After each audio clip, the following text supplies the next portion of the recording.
What's up, everybody? Today on the Yours Truly podcast, I have return guest Matthew Parlato. Matthew and I first met in an evening YouTube live stream one night in this TLC sphere. He immediately impressed me with his intensity of language and care for what this little corner of the internet was giving. And having come into this space primarily from the Vervaeke pipeline, he made me curious. We had a previous conversation that was really special. He told me he almost backed out due to the heavy emotional week leading up to that conversation. I met him in that lowest state, and we began a real friendship. We've since messaged and talked on occasion, and he's expressed several times he didn't feel like he brought his A game to our first Yours Truly podcast. So I invited him back for some Conversation Craft 2.0. I'm excited to see where this conversation takes us today. So without further delay, I give you Matthew Parlato 2.0. Hi, this is Christian Baxter, and you're listening to Yours Truly, a place we go to think out loud.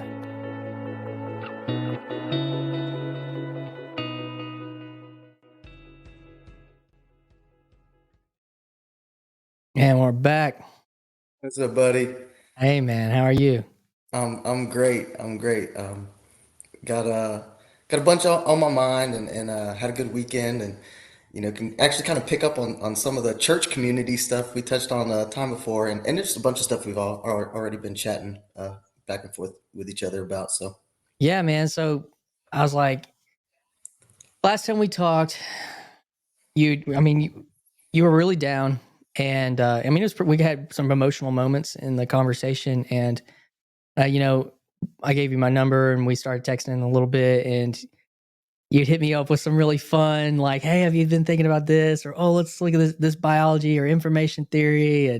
And then we hop on a few phone calls and you're like, hey, yeah, this is, I felt like I wasn't really because you'd had kind of a disruptive week. So as we were like kind of talking about maybe doing this conversation again, I was like, man, Daniel, just like, let's make a list and you just go and I want to like respond to what's on your mind. Actually, I think that's exciting. So yeah. So what'd you say? You something about church?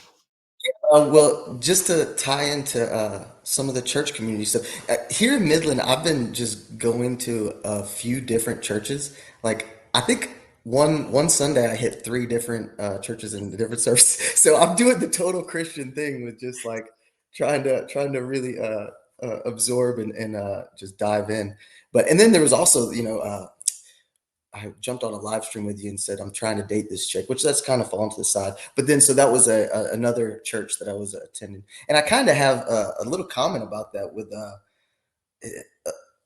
I guess not the best experience with going to some. I guess here I'll just put it on cards on the table. I think I've been to maybe 15 services, in a Protestant setting. Maybe two or three of them. I was so young I don't remember, but I know that for sure three of them that I can remember have in their I guess sermon. The pastor has explicitly articulated a uh, a negative tone or negative comment on Catholicism, and that's always just struck me that obviously I don't necessarily want to dwell on this, but it's just an experience that I've had that uh, there's I couldn't imagine in a Catholic homily or something, referencing, any kind of Protestant sect or for sure in any kind of demeaning way. And obviously, I know I love you, Christian. I love a bunch of the Protestants here, so I'm not trying to throw any shade, but that was my experience. And so I just say that because when I went to this chick that I was trying to court, I went to her church service. It happened. It happened just like blatantly. So just kind of stuck in my crawl a little bit. But No, it's real. I mean, it's a real thing. yeah, And there's levels of it. yeah, Like, where there's churches that'll pass out tracts about like these little tracts that are called chick tracts that have they're little comic books, but they usually have some big argument against something. And there's all sorts of things, devil worshippers and evolution, but one of the key characters is the Catholic Church, and that's like a really explicit form of it. And then there's others maybe that are a little just more like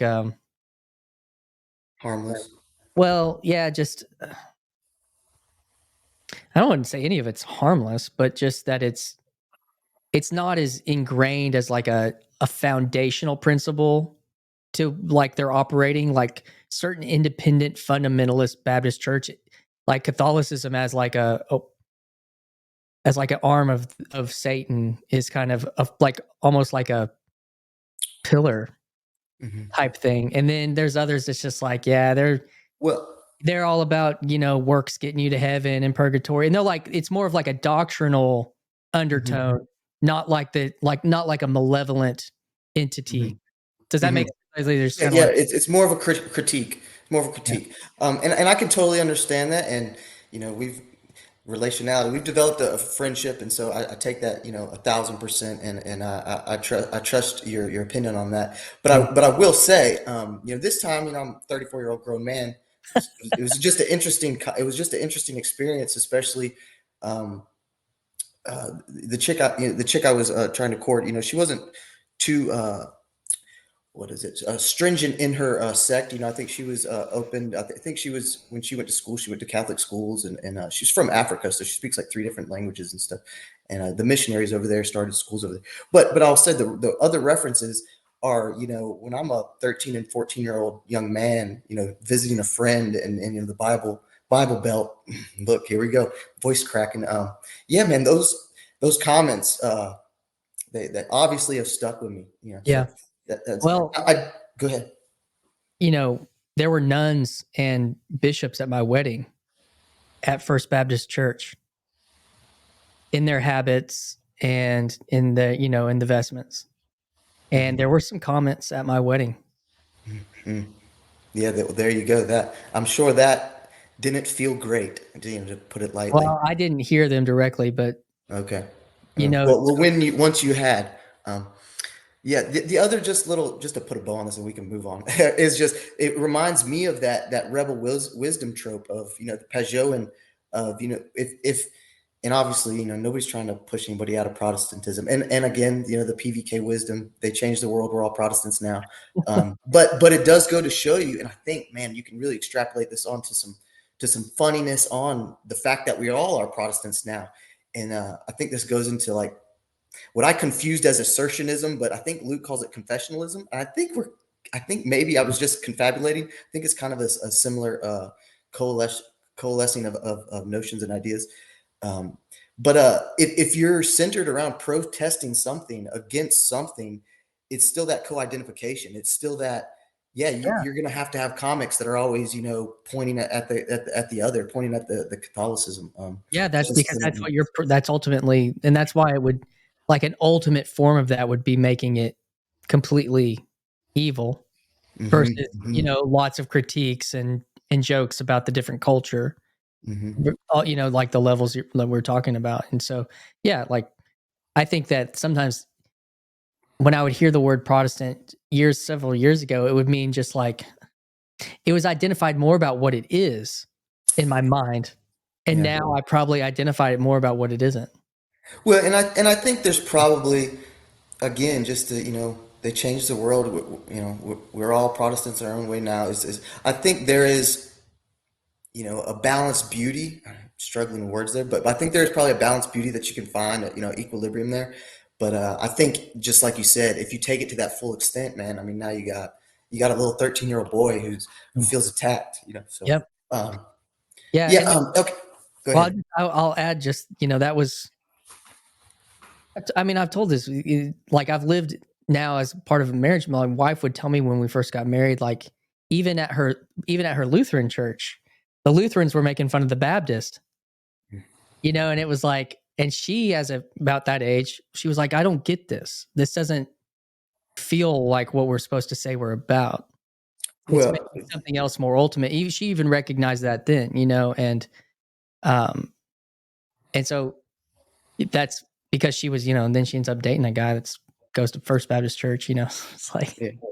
Well, in again, I don't want to sit here and dwell, but the irony to me, especially with the space I inhabit now, and the conversations I inhabit now, when that happened just a couple weeks ago, I was just like, from Jesus's altar, huh? The representative of of Christ in his house, right? Just gonna go there and make that, but so just to let's do a segue here because I touched on, I did a lot of Jordan Hall today, and you mentioned information theory. I've been on the Greg Enriquez kick. I'm so impressed with that guy. His you know united theory of knowledge. It just really paints just a beautiful story. But Jordan used the term in your conversation of pattern and energy. And that's As just the so basic. analogous to where Enriquez goes with information. We're an information energy entity.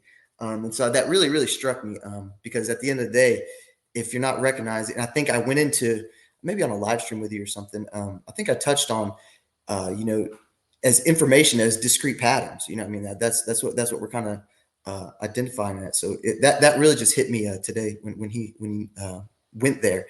And your conversation was fascinating. I mean, he also, I think maybe in yours, or I did Karen Wong's conversation. Well, he also hit pure relationality, and that's something I definitely wrote down that we could talk about.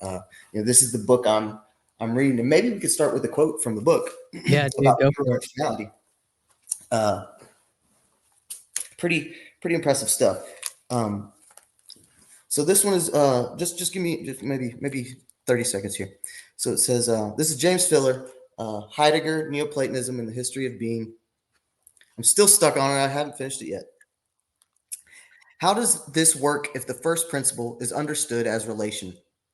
Plotinus himself helps us see the answer. He says intellect, became a seen sight. It is already intellect when it possesses this, and it possesses it as intellect. But before this, it is only desire, an unformed sight. So this intellect threw itself to the one, but by grasping it, became intellect. What is to be understood from this? The phrase, some Greek, literally means throwing only. So the passage could be read, before this, it is only a throwing and unformed sight, but it is helpful to keep both images, throwing and desire, in mind. Thus, it would be the one that desires throws itself. Since this desire cannot be a desire for something other, it is a self-reflective desire that throws itself upon itself, generating determinate being. As relation, then, it can be seen that capital R relation as desiring to be related.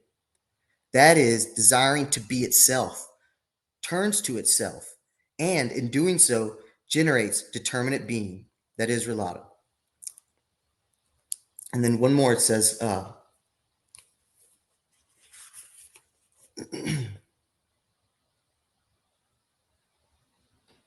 it goes. We may take it for granted, the one, in its superabundance, and from its self-contemplation displays the chief characteristic of perfection as seen by Plotinus, namely creativity. It is precisely this self-relation as a self-contemplation which, as Riss notes, constitutes the one's generative characteristic. Pearl argues that the problem with understanding as asserting that the one turns to itself is that it imparts motion to the one.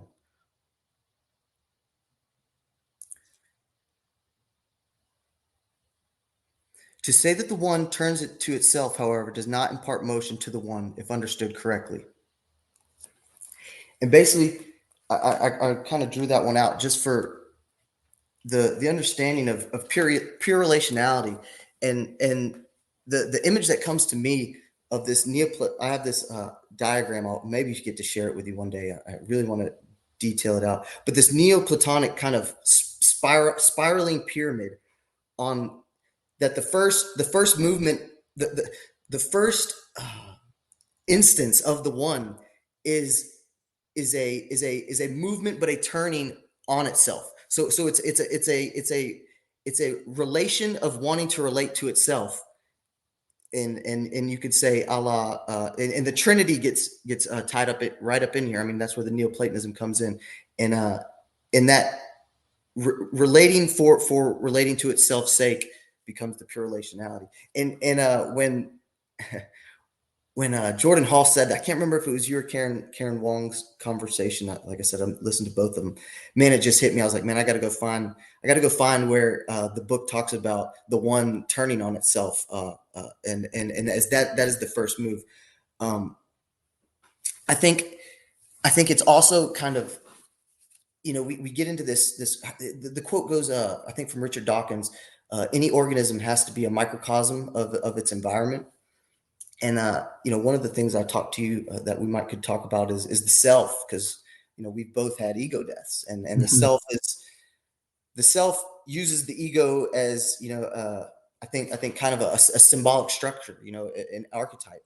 And one thing you can really recognize as the I think the pinnacle of the human self, and I think uh, the stage where Enriquez says we go from this animalistic to a primate mammalian self is going from desire, wanting, to turning that desire, an eros, to consume, to an agapic desire, right? It's going from this maternal relationality. It's going from this social, this high level cognitive entity becomes in a relational network of sociality, and it transforms this relevance realization of what is relevant to me, this recursive process that is, you drill down as the fractal is the self, because that even gets mystery.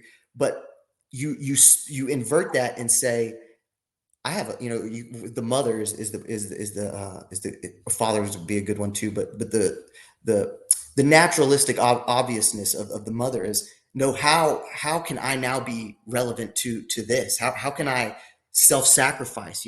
Luke talked about that in his BGD conversation, about how self-sacrifice just very much puts its thumb in the eye of the naturalistic evolutionary story.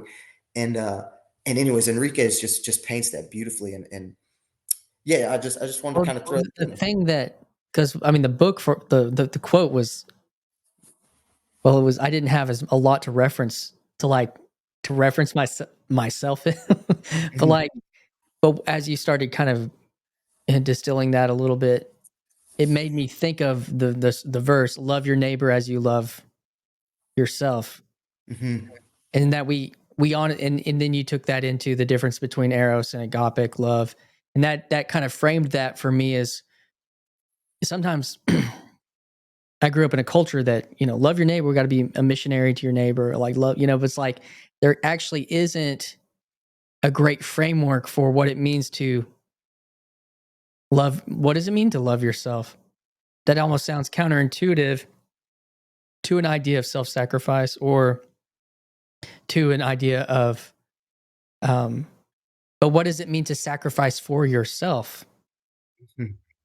so that you can do maybe, what to have that relationship in a way where you can care rightly about yourself, which should then allow you to care rightly for other people because you know what it's like. And I think that that's some of that has to do with a little bit with a type of deep empathy, even for yourself. And that's and I don't know if that's connecting, or if I've even spitting heresy here. I don't even know.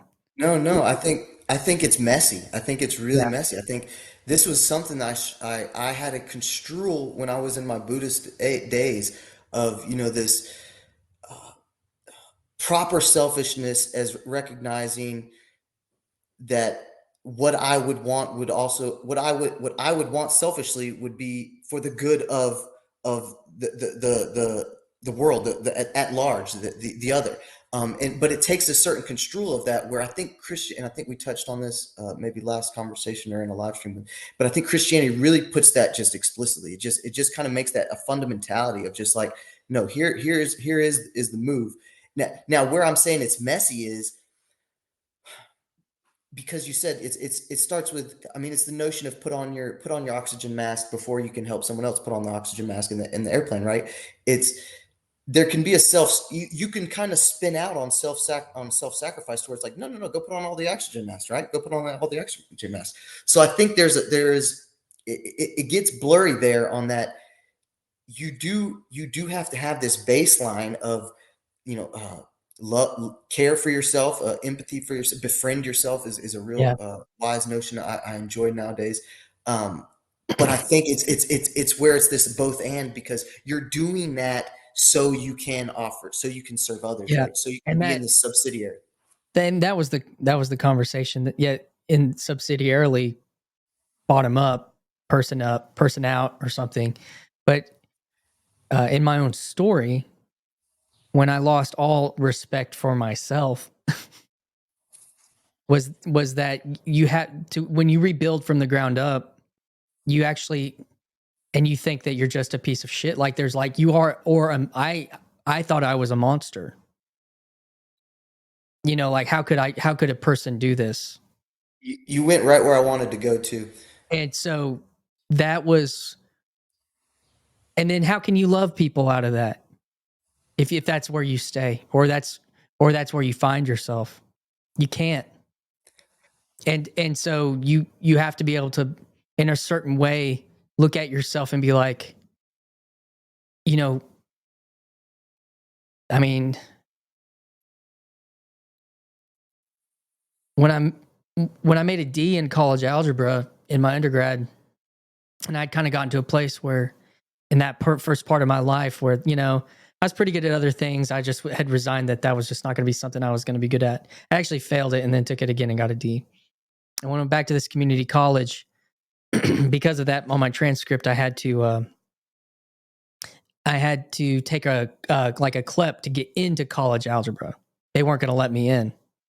So my brother, who was a senior engineering major at Baylor University, was home for Christmas break, and I was like, Joel, I need a cram for this, and I need help. I'm not going to pass it if I don't have help.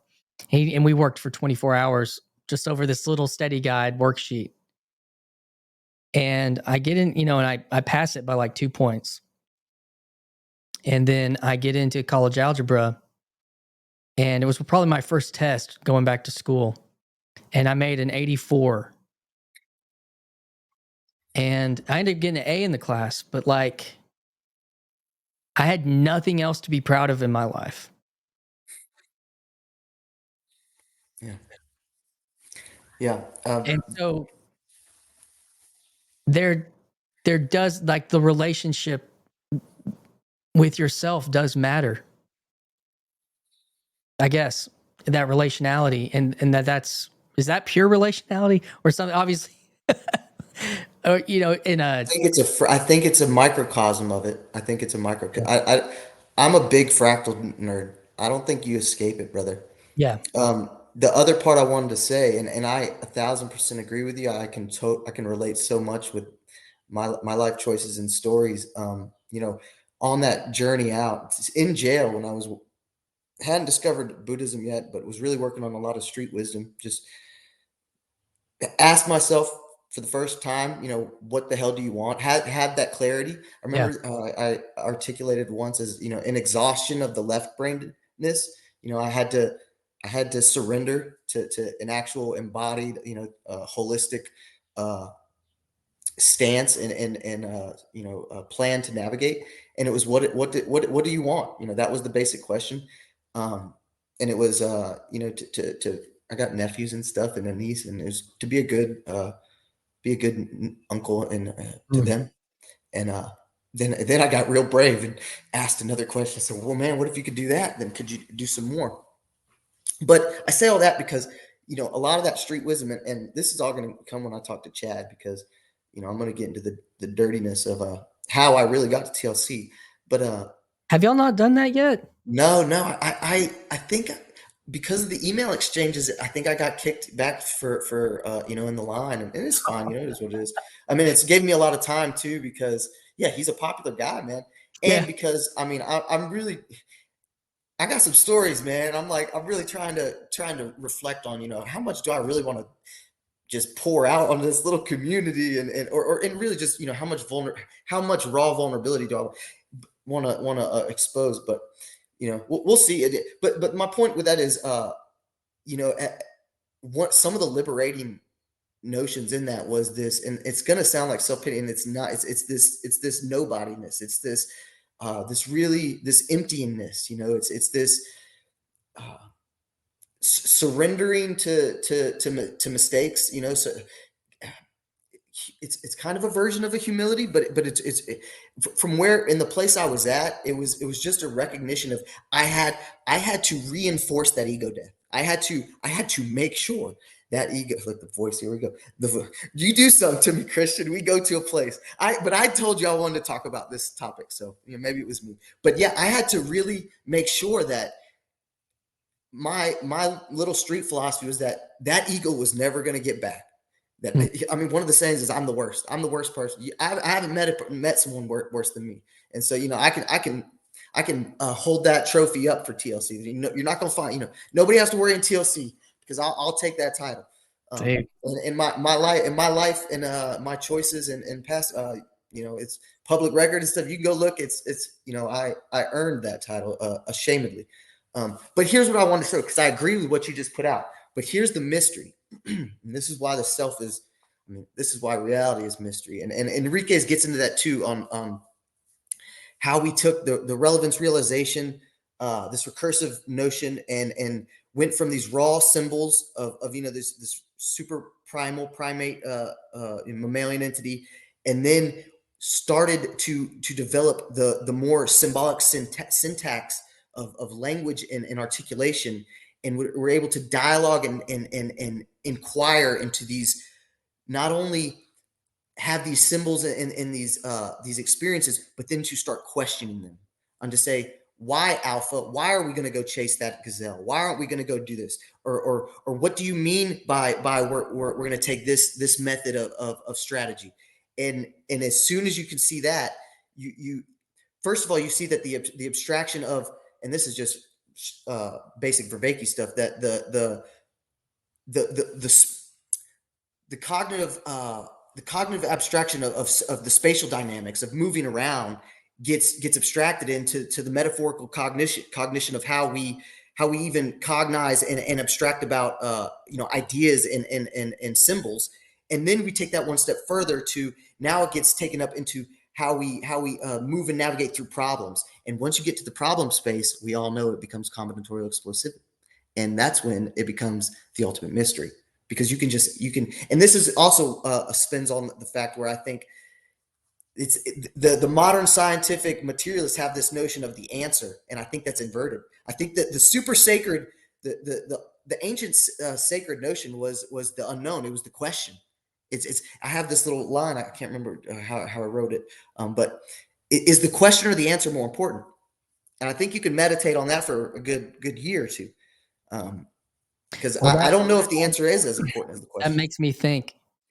When I was having well, it's coming out this week. I had a conversation with Karen from the Meaning Code, and she was talking about Peterson, and that what her understanding is that it wasn't until he actually he felt like he found the right question, that he actually was able to That's what I'm talking do about. his work. Well, okay, so then just to put the bow on is, and I'll do the same thing with me. We have very related story there. Is that doubt, that introspection. There's when we critique ourselves, who is the criticizer? It becomes this meta, this meta entity. It always withdraws from your grasp. And so even in my street wisdom, the calling myself nobody, calling myself the worst, who is making that judgment?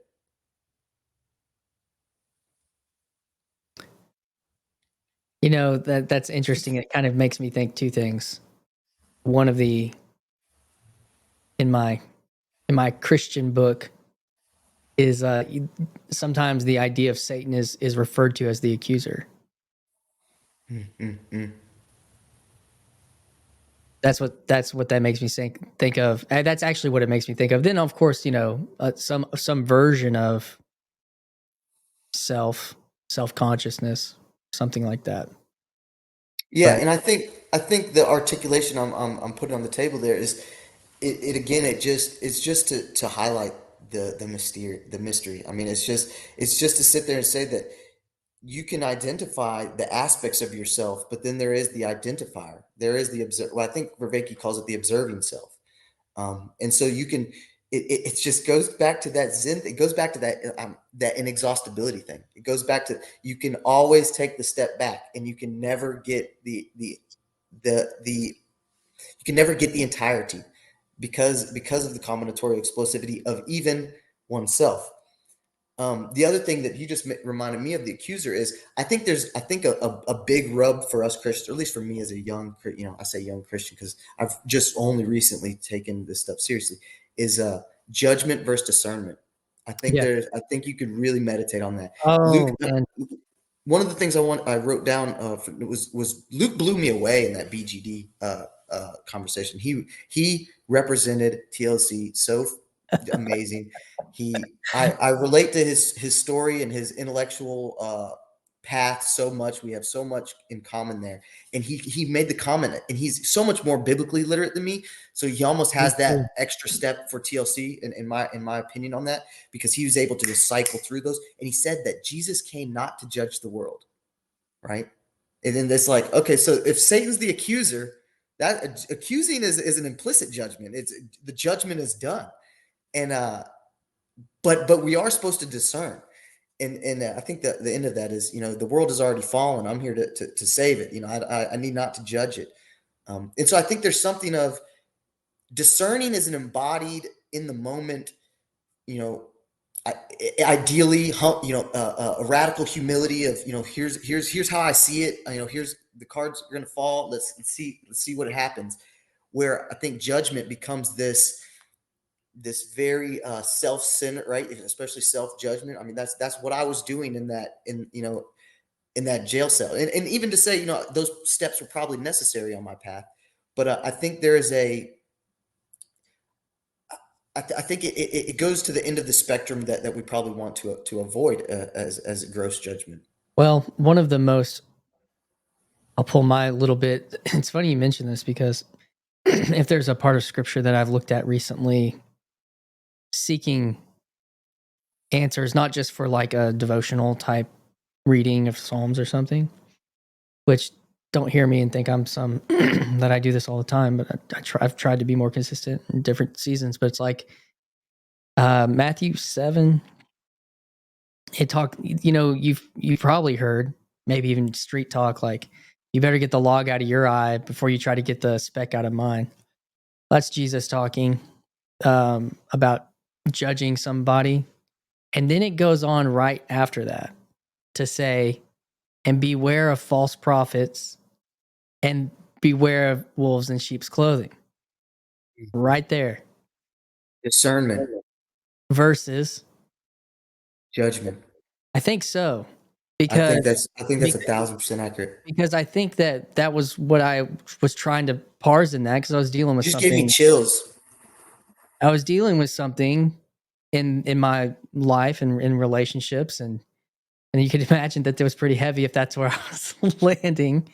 But that I think this is where it comes to the in the Christian idea of even what was it that Luke said about God, Jesus came to save or to redeem or whatever, like, and how.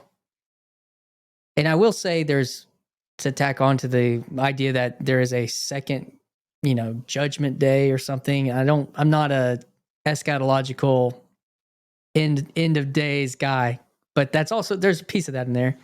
But I guess the thing that I would come back to is that in relationship, I don't think we are it's not our judge to, we can't judge, we can't be the judge of this mysterious relationship between God and man. Like, and that person over there and this person over there, like we have our own relationship and our own issues with God. Yeah. However, you can judge people's character, or you can discern people's character. You can have wisdom. You can and there's even, why even look at scripture if we can't get some wisdom? on how to live. Then we have to, the using of wisdom is something maybe like discernment, partially. And that, Something so that if there's people who, you know, we shouldn't be judging necessarily what God's doing with that person, but we can judge what that person has done, or judge or discern or recognize, and we can discern for ourselves. It says, and it also says right there to be shrewd as serpents as well. So it's like goes to the end of the spectrum. yeah, and that was an important part for me on even dealing with what forgiveness looks like, or how to deal with, or what you would, how you would want to, what you would want to project onto somebody else. You know, a judgment of them and God or something. And Yeah. I leave that to that mystery. However, this person's done things in their character, and there's a pattern that you can recognize going back to the pattern in relationality. It's like, okay, uh, I don't like that pattern. I don't think that's a healthy or good or right pattern. And I'm going to remove myself from being around that pattern. Yeah. So that's that in a No, kind of real life, but I like this. I like this. Where it's taken me is the like slogans. I think Luke mentioned like institutions as these dead and stone propositions. You know, so, some where discernment is like this embodied truth, right? It's this embodied navigation. You know, it's a judge is part of a legal institution, right? It's in stone. mm, And there's a place for that. You know, the Jonathan Peugeot proper orientation. But let me tell you what, as a person in my life, and I think a judge in his life, when he's not in that institution, I don't think he should be judging. I think he should be discerning. I think he should be discerning with love and care. Um, yeah, there's hmm, uh, yeah, that's where my mind kind of went. I think also there's something about there's something about a humility and a recognition of like I said, this embodied truth that you know I don't have this is where my mind was like kind of a modal confusion. I have a little written quote. I said, man man has not a single solution. The meta problem was ever thinking we were supposed to be here to solve problems. mm, We're here to love and play, love, care, and play.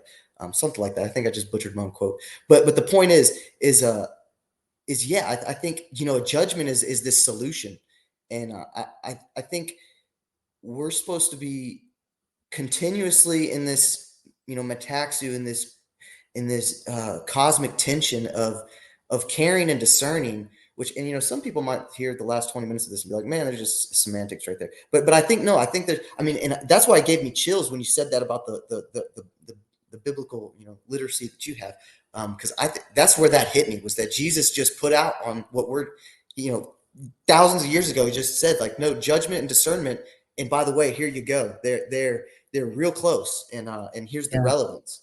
um It gets real, but we even talked about the fuzziness of the self earlier. But those things are fuzzy, and as trying to live out in life, you come into contact with situations where these things become not just ideas that we wrestle with, but they become embodied realities.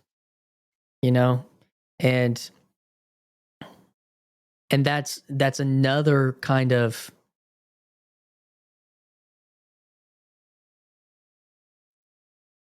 I don't know how to say it, in reference to our good new friend Brendan Graham Dempsey.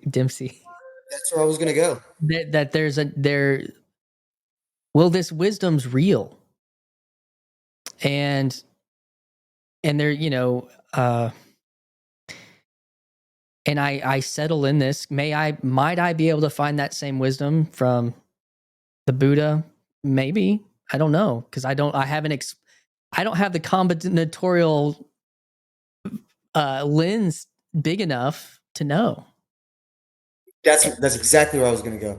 And So I can recognize that may be reality. I could recognize that maybe the historical Jesus didn't say, like all the source, the historical source criticism or something. Mhm. I can recognize there's parts about that are challenging and that I can't understand. I did study some in college, but at the end of the day, I'm looking at that and I'm looking at this situation in my life, and it has been. I mean, that's just one example Mhm. of steering me into a way, an embodied way, in how I deal with a very, very difficult situation. That Nailed it. And here's the thing that go peace. ahead. The thing gives me peace. Yeah, yeah. And the first followers of Christ were followers of the way. And where my brain went is, only God judges. To judge is to have all the facts. It's like you said, it's the Mm. combinatorial lens, right? It's to if you're to my understanding, to be really philosophically precise, to judge is I have the facts and now I have made the decision. It's so discernment is the personal and I think that's where Jesus is saying, I'm not here to judge. I'm here to show the person. I'm going to be the architect. I'm going to be, well, I want to be very not here, heretical here. I'm going to show you guys the way the person can navigate through life, discerning, but not judging. And I think that's what we're chewing on right now. And Yeah, then where I was going to go with BGD was, I mean, I don't know if maybe you don't want to take this segue, but with his metamodernism, I'm one of the guys in TLC. I've been into metamodernism for years. Like, and you mentioned the pipeline in the intro, man. I love that because was going to touch on that as well, because I'm not the JP Pajot pipeline. I was JP in mostly his psychological lectures, like all his class stuff. yep. Like I nerded out on that. I didn't necessarily go into, like, I think there's a Keck where he was wearing like a frog hat Yeah. interviews. Like I never watched that. I don't recognize that interview. But so my pipeline was exactly how you described it. It was JP all the way to JV. JV mentioned Pajot. I recognized Pajot's relationship with Jordan, and then I found Pajot. And boy, like I said, a lot of my Christian theology is very Pajotian. And so I guess I take that to the Brandon Graham Dempsey notion of, I think these where modernism and postmodernism sat was these totalizing judgmental systems of meaning and worldviews, where I think the meta modern move now that he's bringing into this Christian realm, and I'm all for that. And I loved your comment today that he's wrestling with TLC, and I'm just like, I'll be his biggest fan then. Keep coming, keep chewing, keep wrestling. As long as you're doing it with love, man, you can keep on putting your finger on spots and all the messiness of this corner. But what I would say is that there's a discernment in he used the word toggling. I like cycling or oscillating. I think I also have another quote here I might bring up too. That yeah, it's discerning on when it's that ratio, right? It's the true rationality that JV's trying to resurrect. It's discerning, when do I need to respect the traditional? Then when do I need to respect the modern? Then when do I need to respect the postmodern, without ever judging that this one is supreme? It's this embodied, Yeah. lived navigation. It's it's so weird coming into this space. Uh I feel like I've been doing the meta Christian thing for a long time. When I when I went from when I was going to my First Baptist church and I was dating my Lutheran girlfriend, and then I was thinking about going in to do Christian ministry, and then she's thinking about marrying me, and that's only one thing, because then when I was in high school, I also started, got paid to lead worship. I was going to my youth group, and this was my church, First Baptist. And then I went over to this other church that was a non-denominational church, and they hired me as a 16-year-old to lead their music. It's And impressive. well, It was Well, better than literally, that says something about you, Christian. it was better than the CD player they were using. Like, so, but the thing about it was, I didn't know this at the time. I didn't know the exact DNA that was making. It was a very small group of people, 15, 20 people. But that the part of the DNA was there was this clause in their bylaws that had to do with what's called alien immersion, which means, think about foreigner, alien. So you as a cradle Catholic, I think, if you wanted to become a member at one of these Baptist churches you've been visiting, you would have to get rebaptized. Interesting. Uh, that's because you would have to be baptized after believing a creed of faith, as opposed to being born into a life of and a covenant of faith, like of your parents being given to you, and so Catholics, we do it called confirmation. yeah, and then you have confirmation, but that wouldn't be accepted, and if you were Mhm, to. So, but mhm. this church that I started helping do the music at, there was actually a Reformed Christian, like Paul's version, Paul Vanderklay's people. There was a family that initially had been uh, from that tradition, which they do baptize infants. They wanted a clause into the bylaws that said we would accept, even though we're going to practice creedal baptism, meaning you believing and then you get baptized, like a conscious belief and then you're baptized. That's creedal baptism. They said we're going to accept uh if you've been baptized in Trinitarian baptism, no hard feelings, Sam. Trinitarian baptism, uh, will accept any kind, even infant. And so I started getting involved in this church that was going to let anybody of any confession, Trinitarian confession, come in. I didn't know it, and it operated like a Baptist church, and a lot of it's how it looked and felt. But I didn't realize the value of that at the time, of what that would allow people to come in and become members, that you would maybe be stopped from ever becoming a member if you, like, say we're coming from the Catholic Church and you're like, I don't want to give up my baptism. Mm. Yeah. It has real meaning. And so those were the people I start having conversations with, this nexus of These tensions. and yes, and we lived in it. I was in that for a very long time. Now I think that, I mean, and it taught me a lot of things about how to operate, like you toggle. Oh, so I'm talking to Mhm. my Yale educated pastor right now about three different forms of eschatology and progressive theology versus different, process theology. Like, we're talking about things and in the office, and then we're talking to a congregationist that's coming from the Baptist church up the road. But then I'm talking to the guy that's coming from the Catholic church up the road, and we're having very different conversations, relating on very different places, toggling different things. Then I've got a friend of the church who's a political science professor at the relatively liberal college up the road, and we're talking about issues, and it's like, and we're all worshiping together.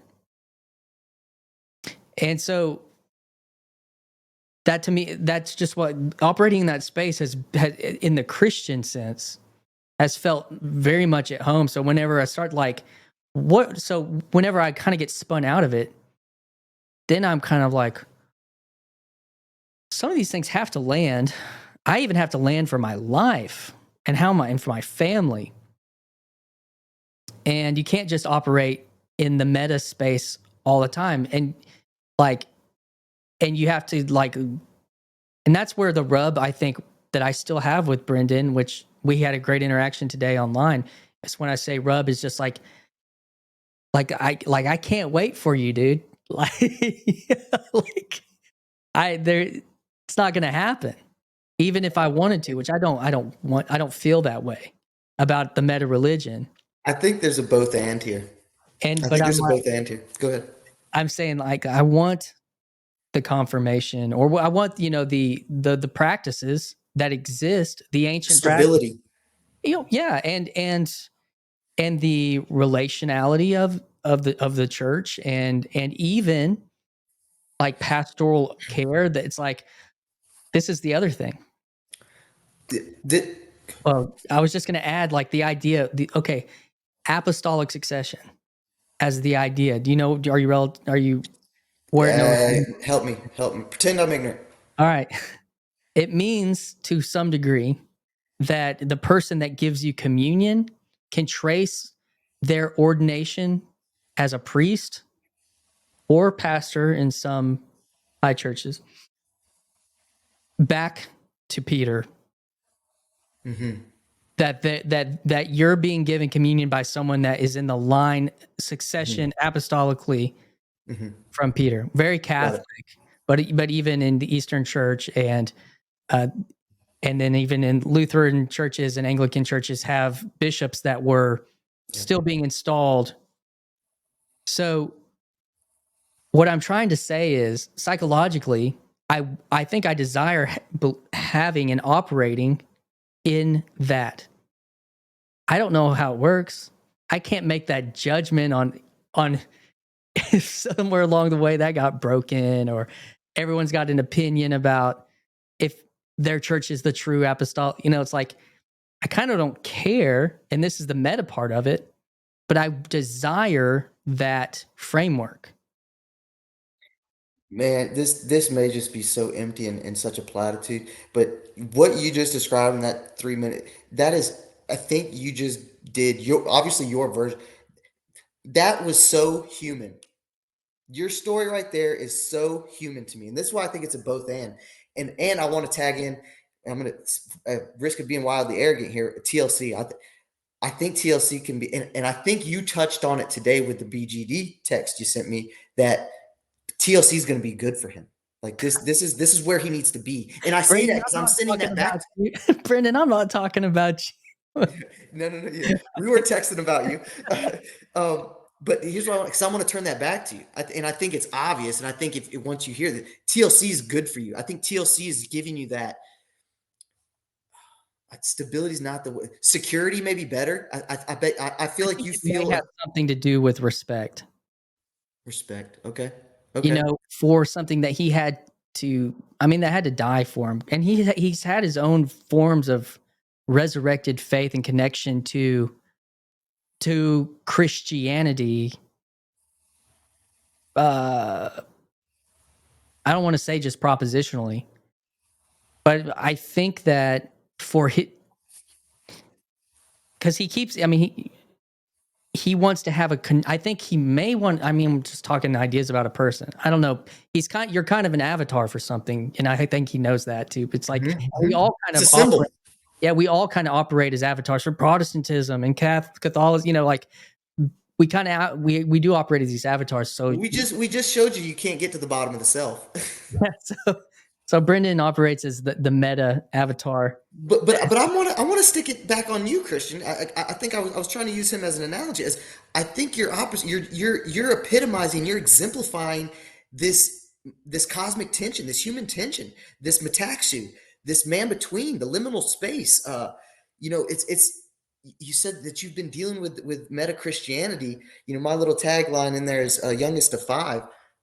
Again, at risk of sounding wildly arrogant, I've been dealing with multiple perspectives since I came out the womb. I had to navigate, and my perspective was literally at the bottom of the totem pole. Now there was baby, youngest gets some priorities there, but in the most day to day and the stuff you value as siblings, I better be able to wrestle with this tension and this tension and that tension, and in a beautiful way. And that's why why I love my siblings is that gave me insight from day one. That gave me insights from day one that you have to see how they're thinking, how they're feeling. You have to yeah. And I say that because the Vervaeke says one of his gestures at defining wisdom is the the ability to take meta perspective of cycling through perspectives to to get the different angle on reflecting, rationally reflecting on your rationality. I think that would be a concise way of him saying it. And back to the BGD metamodernism thing is, I think it's this ability to to recognize that you need to be able to assume these different perspectives. You need to be able to take on these different roles. And so what I see you doing now, to try and try and land this thing, is I think you have recognized. I mean, I feel it. I feel it from you. You know, we've become close. I mean, what you just described in these past 5 minutes is, I think it comes from your heart. It's like you are this is a part of your story right now. And what I think, like what I gestured towards is, I think that's where TLC is big for you. If you don't think you have respect in TLC, Christian, I mean, I'll break that news to you right now. You came on to the scene like I mean, again, I'll bring myself. I emailed you right away, man. I emailed you right away. I was like, man, I want to be a part of this guy. I want to speak to this guy. I want to speak to anybody. Um, uh, you know, it's yeah. I think you're exemplifying it now. Where I would say, I mean, this may be totally useless, but the Pageauian instinct in me is, you're doing it. You're however you're going to navigate it. You know, I don't think you're going to leave your family, leave your state, leave your, you know, I think you're doing it in your own way. You've gone into TLC.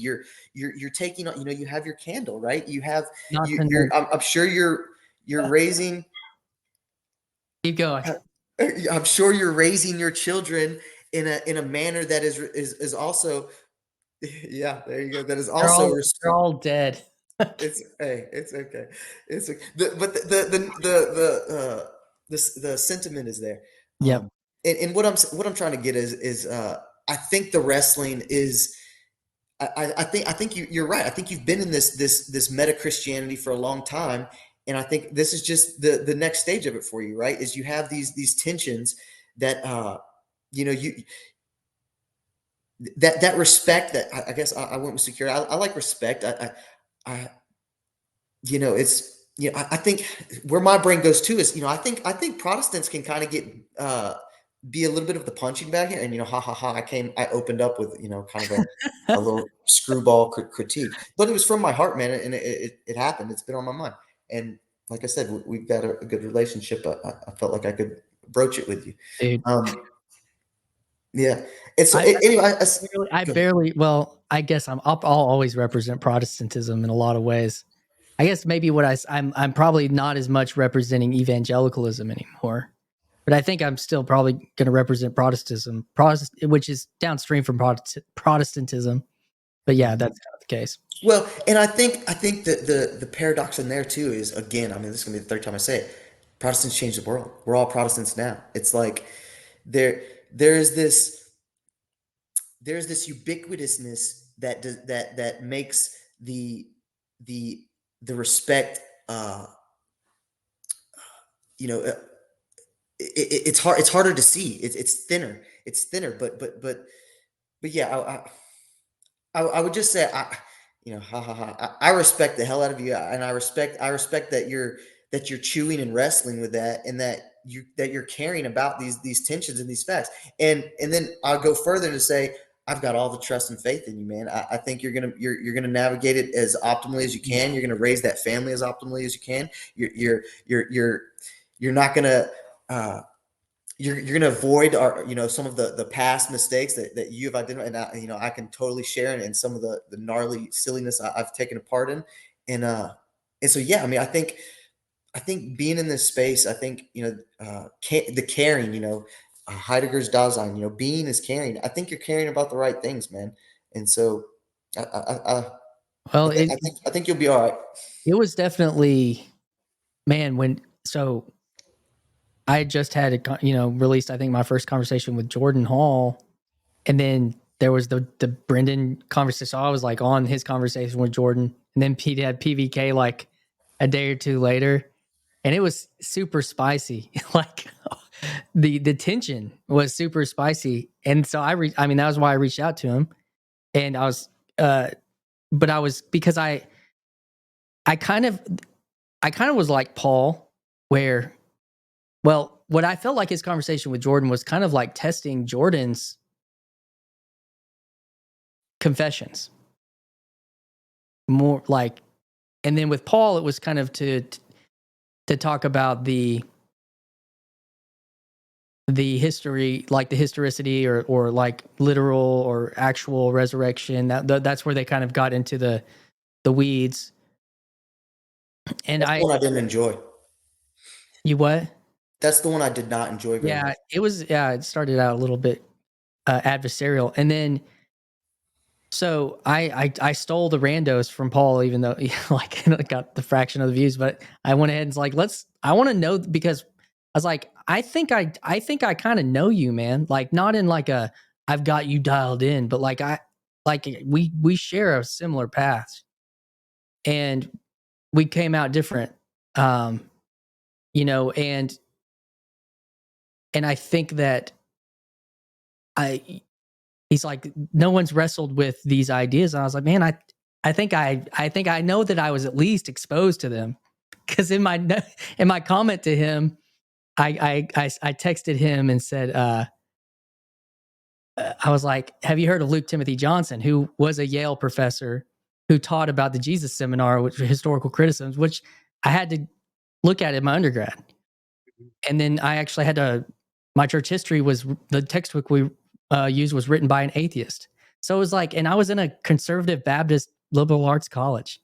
And I was like, he got exposed to that, and he's very smart. He got exposed to that when he was in his young teens without Mhm. anybody to, and like, so I got exposed to that as a 20-year-old by professors that were with care. Yeah. So it was like, there was, I think that, I mean, he does say it was traumatic. You know, I'm not thinking he says that, and so, um, but then I have found myself in a very meta existence when it comes to Christianity. You know, like not a postmodern, because I wasn't like looking at all these things and saying all of this, no one's right, or getting to that postmodern level where it was like it all fell apart. Even though New Atheism was trying to push me to that ledge of it's all bullshit. Like they were trying to push me to the ledge of, but it wasn't that these are all right, so they're all bullshit. It was they're all wrong, so they're all bullshit. You know, Hinduism, Islam, Christianity, like, and so that was where I felt like, from my experience, there was more of a close to a crisis point.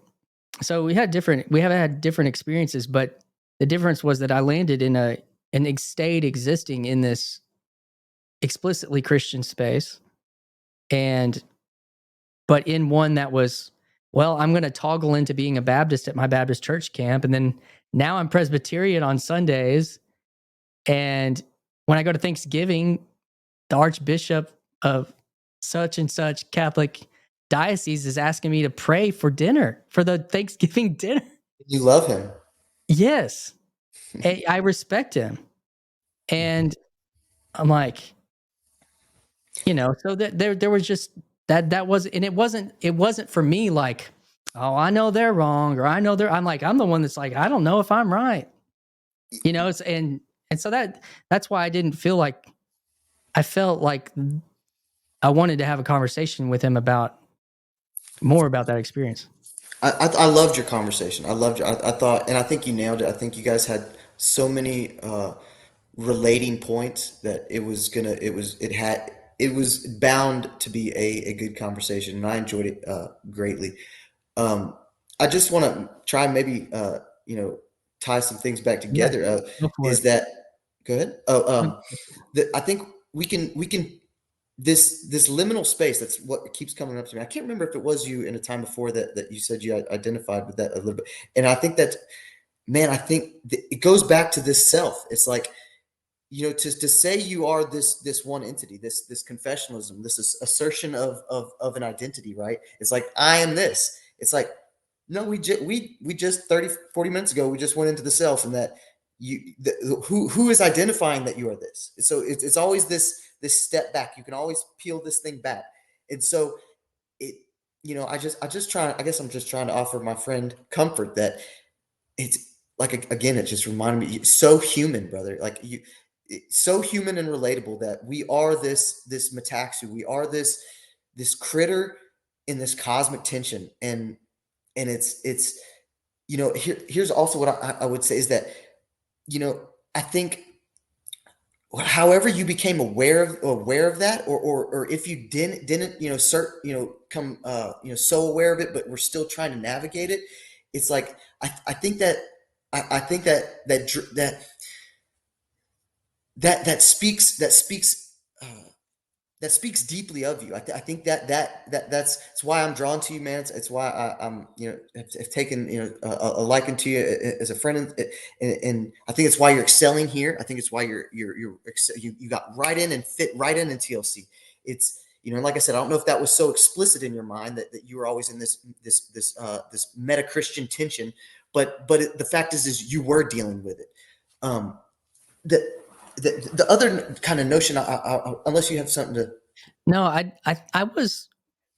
knew I was dealing with, but I didn't realize. I guess here's what I'm gonna say is I didn't realize how unique it was, and I didn't like to have had that kind of broad care and exposure relationally, theologically, and embodied in actual worship too. Um, that it didn't surprise me like it seemed to surprise Luke that Jordan Hall found himself in this church, kind of a post COVID, probably very similar to what I had experienced. Even though they have like a confession to join, I think it's made up of a lot of varied backgrounds. And Very meta situation, maybe yeah, meta yeah, Christian situation. and I think they're probably wrestling with things. That would be my assumption. And I bet that's why he loves it so much and is fit in. Yeah, and so, but that's not. I mean, it wasn't. It's not. I don't know if it's uncommon, but finding the people in this space, the conversations, Well, it has felt uncommon. well, here's what I would say is I think in the instance in the vector that you experienced it, perhaps it's not right. But what I would say, and again to try and comfort in this human dynamic, is that it's this universal particularity. It's I mean this it's the symbol of Jesus, right? It's everybody is going through. I think that's why it's so relatable. No, we just did it with the self, like we just philosophically broke it down. Everybody's going through that, Christian. Yeah, Everybody's is in these tensions. Is it, even if like I said, in the vector isn't their spirituality or religion, they have a yeah, very stable, very unified, rigorous, conformed vector of life in that regard. I guarantee that does not permeate all aspects of their life. I guarantee it. I don't think that human exists. And where I wanted to, I kind of wanted to segue to Jordan with is I really enjoyed I identify a lot with Jordan. And just cards on the table. I've told you this human flaw of mine. Like I said, I'm the worst. I have this very hard time respecting intellectual prowess. You really have to show me, and it's going to sound, or at least it sounds crazy to me. It's just, especially where I am now today. I mean, I've told you and shared with you that PVK was a big one for me. I think I had to listen to like 3 hours of PVK before I gave him any chance. I thought he was, I just my arrogance. Very much you have to show me. But Jordan Hall was another one. Yeah, I think maybe even longer. I think probably 4 or 5 conversations. I thought he was just a very mealy man. I thought he was just saying all these flowery words. And ha ha ha, now I just say I identify with him so much on his journey, right? Um, but I would say I, I guess I'm trying to tie in the on his on how he got on how he arrived to where he's at and what I think we're perceiving as a very, meta modern Christian position, and what I would definitely identify as, an intellectually rigorous and philosophically sound pursuit. I mean, when the guy said pure relationality in the conversation, I just wrote down. I was like, I wonder if he's reading my book or the book I'm reading. I was like, we're going to talk about this with Christian, but but where I wanted to kind of, I guess, segue into this. Sorry for the awkwardness or whatever, but he mentioned in Karen's conversation this notion of the stacking of relationality as love, hope, and faith, and yeah. understanding and communication. Did you catch that? Mhm. And where I wanted to tie it was, and this may land or not, this I've just been playing with this today, was beauty, goodness, and truth, and how DC Schindler I'm a huge fan of this guy. I just haven't tackled his books yet. I think he's brilliant. The amount of brilliance in this little corner is literally dumbfounding. It's one of the facts that I'm so confident that whatever is going on is special here. Whatever's going on is special. But anyways, he has this saying, and the joke is with me, I'm Mr. Extrovert with the Roughnecks, right? We got these whiteboards at work, and I wrote this on the whiteboard. Like, so just imagine, a shop where people are driving forklifts and greasers is the primacy of beauty, the centrality of goodness, and the ultimacy of truth. And I don't, And you're I, stacking that, right? with love, hope, and faith. Mm-hmm. Yes. And so this is where I say that, the desire, the value, the relational value of pure relationality is, how does the one allow the many to exist without coercion, subversion, or dominance? Is to love, right? So I think I think he nailed the bottom as what is the first movement of the one to turn on itself is love, is this first instance of the one. uh Words get messy here with these abstract philosophical notions, but to move into the many is this love. And then, if the centrality of goodness, what is the embodied stance to navigate the world in the fallen, combinatorial, explosive, mysterious world? And I think it would be hope. I think that is the ultimate good stance, to take your love and embody it. And that grounds out in what is the certitude, the exhale, the ultimacy of that movement. It grounds in truth, and that truth is a faith. The science, it's the joke that the sciencers, Sam Harris and Richard Dawkins, they have their faith in science. They have their faith in worshiping truth. Well, that And it goes into also this etymological root of doth, right? Of deep participatory, knowledge of, again, arms open, radical humility. I'm going to participate in the bigger story. That's doth. And anyways, that's where I was trying to analogize. that does make me think that. I mean, and that's what Jordan's been talking about, is beauty first, which I think is, what is that?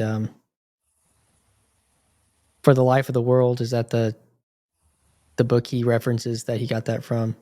Father The one I Schmidt. quoted was DC Schindler, I believe. Yeah, but he's also been kind of doing this beauty first thing, and then he kind of invokes McGill-Christ's right brain, kind of like, versus the tyranny on the left side, and which is all pointing back to, if we're equating faith that way, like with the pursuit of, like, the propositional truth of reality, that it is backwards, probably, if that's at the bottom, because it will be ruthless. It won't, if you put that pursuit first, it will be ruthless. Yeah, I think Schindler gets it. That's the ultimacy. That's the ending. Is once you have the love, once you have the love of beauty, and so you have the hope for the good, then your faith can be grounded and known that it will be okay in truth. This is where that tension for me on the conversation happened the other night. On Chad's channel, Friday Morning Nameless. Look up conversation instead I of love them. conversation. Yeah, I got pushed back on rap, and you went down. You went down on like a postmodern, more objective, objective But view. it points at this. It points at this because I couldn't. This helps me line it out where my issue was. Is I was obsessed with trying to, like, I wanted this music to sound just like I could hear it on the album or whatever. And that was at the bottom. That was like foundational for me. So what does that mean relationally if people can't, and you're in a church, and if people can't perform necessarily to that, what do you do? And then there was this tension, and I was trying to say that I have this high value for how things operate. I'm more of a producer than I am like a creative. So I want these things to be produced in a certain way. Like I want this song to be performed or produced well, excellent, like but coming out at that first. And then, but I had to contend with this idea that what is more beautiful, this being done in a way that I objectively think is quality, or how I'm relating to a group of people trying to do this. And Yeah, and you had that was a tension for me. And but what I ultimately would always come back to, no, I have to care about these people. Like I have to care about the people, which I think is love. And it yes, grew, yes, yes. and it grew, and it grew, and it grew. Then you got the stack right. But it was, but in a certain way, I did. But but there were other parts, that weren't right for me personally. Mm-hmm. And what ended up happening though is as I pursued those relationships and the care for these people and trying to bring them along into a vision, and just instead of doing truth first on it, like it did become something of, I'll use this word, of glory, of goodness with this group of people. And it was one of the most devastating losses, was losing the ability to be a part of that thing that I had helped develop, that community. And so, but That's beautiful. I was always, well, and it's something like having that aim, for something we might call excellence or truth, or I don't even know what to say. But it's almost like we have the proper way to manifest that is, well, even in these relationships online, is that you start with the Luke Thompson personal, you start with the relational, and you start with the beauty that is, and then those things develop into something that is good. And then when that's in that strength, if you're still kind of trying to point at this telos of, I want to do this well, and I want us all to do this, but I want us all to do this well, that it becomes something true and, and sturdy and excellent. It, it, Um, it, so it ultimately grounds out in truth. And it reminds me to bring it back. You thought you had the answer. You thought you were aiming at the solution. You thought, yeah, excellence. I have the answer. yeah, And it again reminds me of, no, the aim is this ultimate mystery. The aim is that I'm gonna engage I'm gonna engage beauty with love.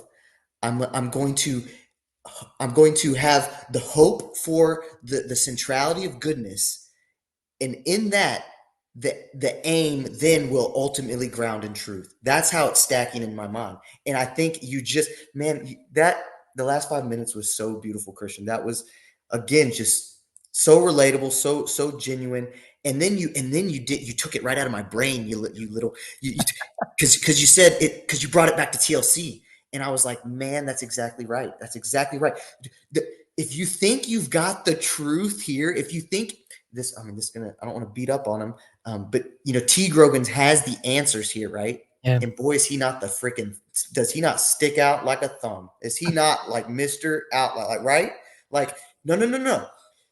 The stance of caring about the other person you're engaging with, the humility of this sacred. I'm not sure where the answers are. I'm not sure the ultimate truth is, but I'm gonna hope that this process, that this engagement, that this time and attention. I'm not gonna say Well, effort because a lot of this is effortless, but the time and attention that I get, like this whole thing that, it was a bugaboo for me just months ago. People, there was this notion of like, does TLC matter? Does TLC affect the world? And I was just like, it never computed for me. I was just like, what do you? I spend so much of my time and attention unless, and this could be the case. Don't get me wrong, it could be the case that I'm just 180 away, like I'm aiming at the devil or something right here. But the fact is no, this is affecting my life. This allowed me to move. This played a part in me to move my whole life to West Texas to chase, this big dream job that got kicked it. Let me be, gentle. Got kicked in the teeth, took it on the chin, went to another company, uh, you know, impressed them, got a company car, company credit car, my own department, get to go work on Saturdays by myself. I'm, get to put myself on camera while I'm, it's like, I guess I'm saying is that the, we're exemplifying you exemplified so much beauty and correctness in this conversation that is participating in this exemplification of the same process that I think is trying to ground in love, hope, and faith, and also beauty, goodness, and truth. And then just to bring my one of my intellectual heroes in. It's what got me with John Vervaeke. And yeah. and man, oh yeah, Ortland touched on this with PVK today, was that he was a nerd and he loved the theology and he loved the ideas. And I was like, what? But he tagged in that his college experience and where he really has found the value is in that relation, in the character and care of these other humans and experiences. And I was just like, bro, you are, come on to TLC. Well, yeah, You're speaking the banner right now. that's the That's my thing. story. And that's what with him specifically, and the whole beef that Grail Country puts up against Christian YouTube. He's like an icon for that. But it's like, but the thing Just about, scratch the surface. well, right. The thing about it though, with all these pastor guys, all these, I don't know how many other ex pastors, hang out on PVK. I'm sure there's a ton that watch. I don't know how many are playing actually. Well, But the views versus. Go ahead. I've had this conversation with well, he's called David. I think it's David B. Busita. Yeah, Busito? I think so. Yeah, he's Um, very smart. I've had a on couple bridges, conversations. yeah, on bridges of meaning. I've talked to him on YouTube. He's a very impressive guy. I'm talking in the comments. I'm talking about Busiti or Busito? just David B. I think. Oh, maybe I'm okay. I might be getting him confused. I don't Okay, know why I can't get the avatar right now. there Yeah, might be a it's 2 day. David B. Right? So And I got you though.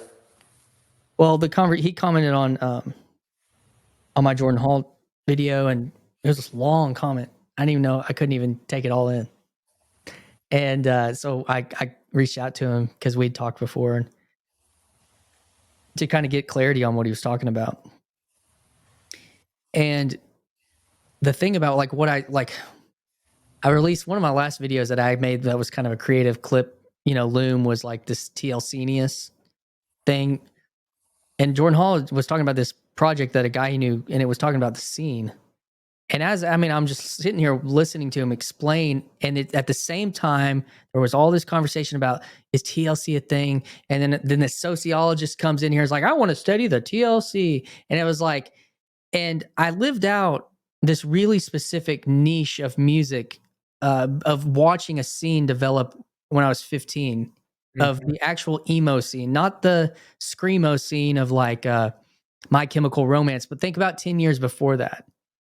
Like, punk was a big deal in the 90s, but this was Midwest emo, which is now popularized as a genre that people are still making stuff to.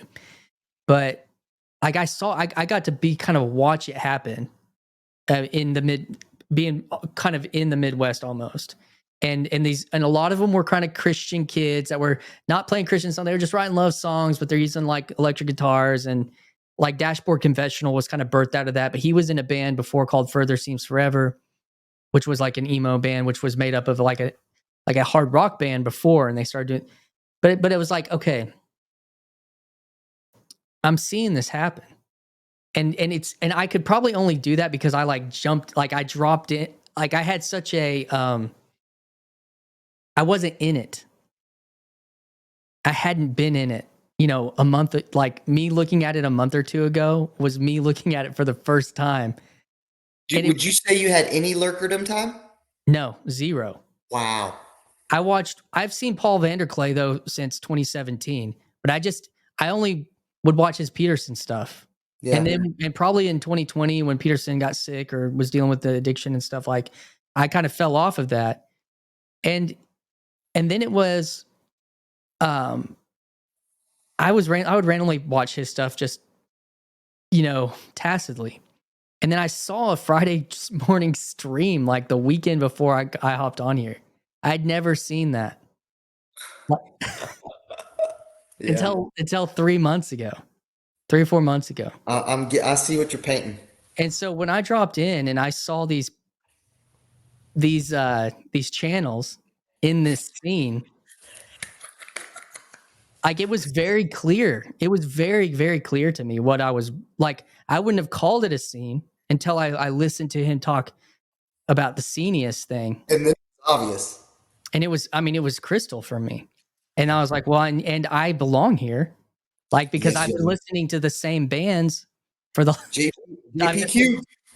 I was, we all have our favorite, band, but I'd been listening to all the same bands for the last 7 years. And I was like, well, this is my this is my scene. And so, yeah, I don't remember how we even got here, but, yeah, that's kind of that No, aspect of getting into, oh, well, what TLC, Portland. yeah, Ortland is like, okay. The other part of Scenius is that there's actually comes a time where, and this is what happened when I came in, because usually the scene starts with fringe characters. And I don't know what you think about a Grim Grizz or a dude that wears a wrestling mask for all of his interviews, and even like to a degree when you like are watching Girl Country, Nate's got this beard, and it's just like, man, these are some interesting characters. Love them. I love them. My one critique of Grimm is I think he's got the persona on too heavy. Like I feel like you can never talk to the actual human there, and I say that sincerely. Like that's like that I got to, and that was that breaks. crazy. It Yeah, was that I had lunch with him at yeah. So you Symbolic actually World, got to see without the. Okay, there you go. Wow, and you and have that to was, really be embodied. well, yeah, it was, and he was making like little clips and stuff while I was standing there. We were walking around trying to find out where to park and stuff, and but yeah, this thing was clear, and but what happens in the process is that there are people that come in and they're able to popularize it in a way, and that's what allows it to um to expand. And I didn't want to like I don't, but I just have to like own up that I think that in some way I was like, well, I kind of feel like I fit more into that role than I'm not a fringe guy. Like I mean, I am where I exist from, but in this scene, I'm much more normie. Like I'm like, so that's the and Yeah, so I but I feel, also think you're playing your role, brother. Like I think yeah, I wouldn't have it any other way.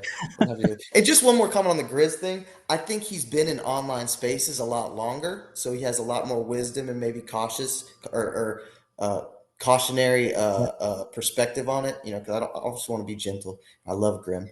Nah, Here's dude. the other thing. I think my favorite part. I mean, I love the branding and all and what he's done, but his show's goofy. I'll just say that. But my favorite part of his show is the wisdom he drops. Because if you pay attention, the Joker's dropping wisdom. Yeah.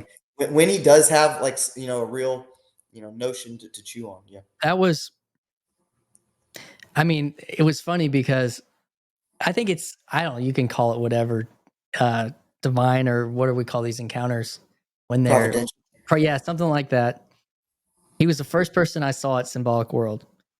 And he, his first nickname for me was Agent Baxter, right? Yeah. Because it's like, who is this guy with this shiny setup? Yeah, they all think you're in the CIA. I don't know if you know. And it was like, I was the first person he bumped, and we sat and we ate, we shared a sandwich together. Sweet. And like, and so like, okay, real people. And, but that's a faster way to earn trust or to build relationality than having to do it through here with someone like Grimm, who, like you said, has a lot of skepticism or critical things about relationships or what's going on. And Well, I think he really is taking to heart the internet persona. That's kind of what I was just trying to articulate. well, You yeah, know, for better or well, worse. and because he's also, I mean, he's doing it too, though. Like Yes. Oh yeah. he's trying to make a go at it, and I think he should. And I think Um, he's kicking butt. Like I said, I mean, yeah, that's the there's thing. a lot of goodness there. Is that he's like you say, he's trying to make a go at YouTube or, Mhm. being able to, and it's not easy. And so, anyways, yeah, that's TLC. This whole thing, it that's how I kind of saw it. And when I listened to that Jordan Hall, and it was Jordan Hall and James Cortides actually that were talking about it, and saw this thing, I was like, oh yeah, this is very much playing out like almost theoretically, like as is. And so it'll be interesting to see, like you said, when he says a Gavin Ortland and Gavin's like, man, this is really nice to just kind of like not be debating on a conversation, and like kind of like hold this brotherly or fellowship of a spirit type relationship. And then the other piece of it is it gave people a way to humanize him instead of it being just the kind of robotic um, modern thing that we've all been used to with Christian apologetics, or at least from those of us that were paying attention to Christian apologetics for the last 15 years. Yeah, I've had just a few little tastes of him, and I had a very certain, you know, in the box kind of perspective of him. Now, I also had, from practice here, I had the wisdom of like, hey man, you probably don't know the whole thing, and I was very impressed. Now, my question will be, does he does he truly have that yearning for the open dialogos that this place is about? Like, is he really going to come in and play? Is he really going to want to talk? And I'm not saying talk to anybody, but is he going to? Here's my, will he have Sam Tiedemann on and see where it goes? You know what I mean? That kind of thing. Like Yeah. that's what I would love, and I think that would be, I think that could be a perfect role for him in that. Yeah. Um, I yeah. feel like, I feel like, I mean, Sam, I'm watching all these models of who is doing what, how they're doing this. Graham's doing this show, like a show. Chad is was doing like this kind of mix of art with randos with podcasting. Rail Country's doing this. I mean, Luke's doing his idea streams and hospitality. Rail Country's doing this kind of high, a poetry, theology, conversations. And Tiedemann is doing like I mean, he's pretty much was doing hardcore podcasting. And his was, I mean, except for the fact that he's a non-Trinitarian, uh, Christian YouTube kind of thing, mixed with like science and everything. But at the same time, Sam pops into a Grail Country stream, and there's random people, like so there's like relationality there, and seeing how, Sam gets it. yeah, that's what I'm saying, and so like I this I'm coming in like this, like, oh, boom, that's interesting. Oh, that's like, and trying my hand at all of that too. But you know what? Now that I have a little more texture for, like, I mean, the fact that you had no lurker to time just, I mean, that just blew me back a little bit. I would say loosely, I probably had 6 months to a year of lurkerdom, maybe a year and a half of commenting. I'm a pretty extroverted comment, and then just this past, I mean, it was November when I got to Midland. Grail, Nathan, I'm going to use their name. Nate Howe was saying a poem just with Luke on an early morning Saturday stream, and I had the whole place to myself, and like I said, I've wowed my boss. I stopped what I was doing, and I said, I'm going to go join these guys, and I haven't looked back since, man, and I love it. That's cool. Yeah, the other thing I wanted to touch on that, and you touched on it with Jordan Hall in your conversation, and I was like, man, boy, we could chew on this for a while. Is that trust? And I think that was the first step for Ortland. I don't know his first name. Gavin. Excuse me, Gavin. Excuse me for Dr. Gavin, Mr. Gavin, Mr. Ortland, however he may choose. Is I think he had to put his toe in the water and get that. And I think that's what Paul does with that. Let's have a human to human conversation before we sit here and even try dialogos or even think about some kind of propositional tug of war debate. And so it's that trust, man. It's huge, and I think that's what Sam mentioned. Oh God, who did he have on just recently? Oh, he had Brandon Graham Dempsey, and he said, if there's one thing we agree on in here, it's I don't think he Good used faith, this word, but good faith good faith conversation, and that's trust, man. That's trusting that I'm allowed to be vulnerable, speak my mind, explore, and that I'm trusting that you're gonna reciprocate that. You're gonna care about that. And I'll take it further, man. Is what happened in that catastrophe of an interview with me and you. You can verify the text I sent you. I was so worried. I was so in my head. I got Mm. I was like, man, I have all these ideas, and I feel like we've had a much better flow of the ideas and stuff today, and just the conversation overall, but. I just was in such a bad place, man. I was just in such a crappy emotional place. But remember what I said is I trusted that. I said, you know what? If there's any, besides, an embodied, truly friend that, that can get there with you, which, I don't have very many friends at all here in Midland, yet. It's like, no, I was fearless in a way. I was fearless. I was going to follow the logos. And if my voice cracked and we went to a certain part of the conversation, Christian's here. It's like, okay. Yep. Yeah, dude. It is trust. And that's a fractal thing too. That that's the thing that I discovered about my fascination with the whole Bitcoin conversation was really about that. More than like, oh, fancy, shiny, cool. It was like, oh, like if this thing goes like just some there was it's that there's a foundational element. It's called trustless. I don't know if that's how the best way, or you don't have to have trust.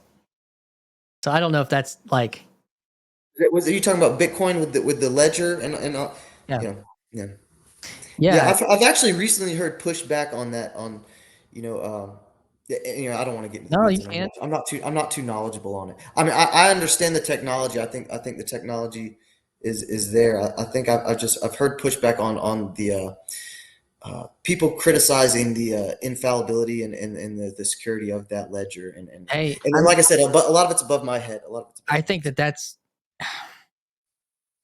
why it's not trustless Mhm. ultimately. But I think that the aim is like it's like, I think it's a less corruptible, yeah, system is what the it's, aim is. and so that to me is fascinating Well, because that's hopefully all of our aim. And but just that is, well, when you've broken trust and you've had to rebuild trust. bruh. Yeah, brother. Like that's when you realize the value. And the other piece of it, like with the Jordan Hall conversation, is it's extrapolated out into this, um, possibly dystopian type future. And that does get me thinking about relational trust. And even like when you say, like, I don't have any friends in Midland, like that part of me is like, man, yeah, like find a relationship where you can start building trust, where you're at, because that's, to me, I'm learning more and more how. I got one bro, so I probably misspoke. I got one bro, and you Yeah. nailed it. It's that participate. It's the reciprocation. Is I gotta trust that I can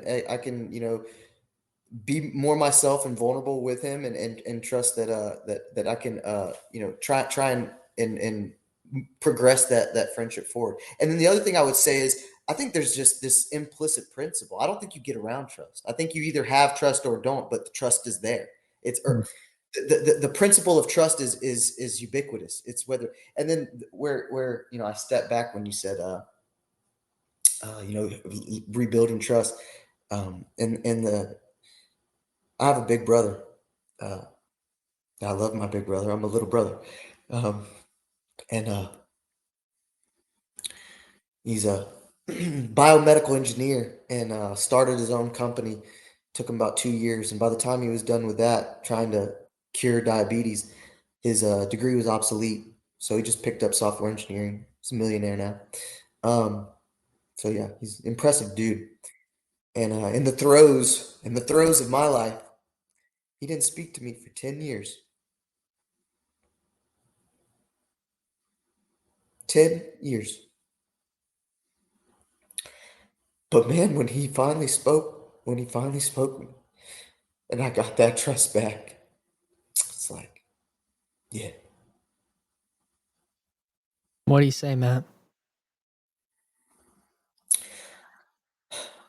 I think if I thought about it hard enough, I could remember the explicit statement. But I know it was at Christmas. It was it was I had already gotten out of my situation, but it took, he was the last one. He wanted to make sure. He's like, maybe not explicitly, but he had that it might happen again thing. And you know what it was? Actually, now I do remember. This is gonna be super synchronous. Oh, I do remember because I had reached out to him at Christmas, and he was meditating. And this just shows you how I was still stuck in the Cartesian realm. And this was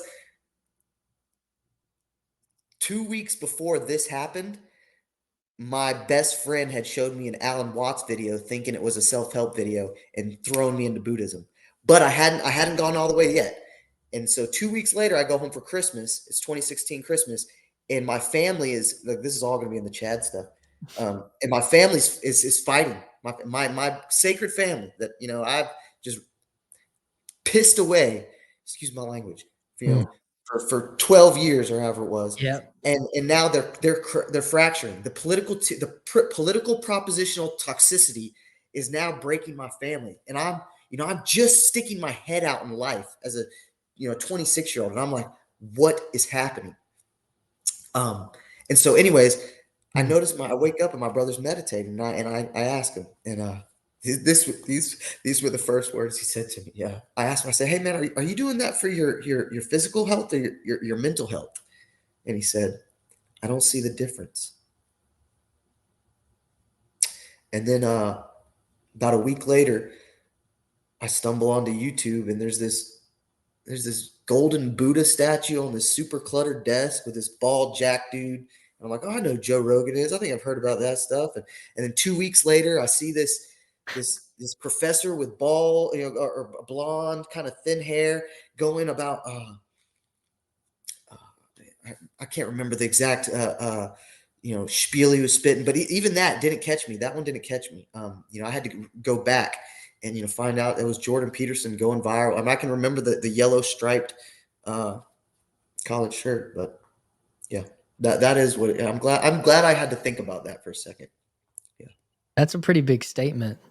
And that's even, I mean, we're even trying to propagate that today. Amen. Amen. So, dude, I don't want to steal any more of that of your story out, but I'm honored to hear it and be a part of it, because you know that I know what that feels like. And so, but yeah, dude, did you have any last thoughts for today? I love you, Christian. I'm so glad you're my friend. Yeah, brother, me too. I love you too. And well, dude, we're gonna shut this thing down. Gonna go do some more embodied life here with the fam, and you get your dinner in, your Basketball. basketball in, touch some grass, brother. All right, dude. Well, we'll hit this video and we'll end this thing backstage.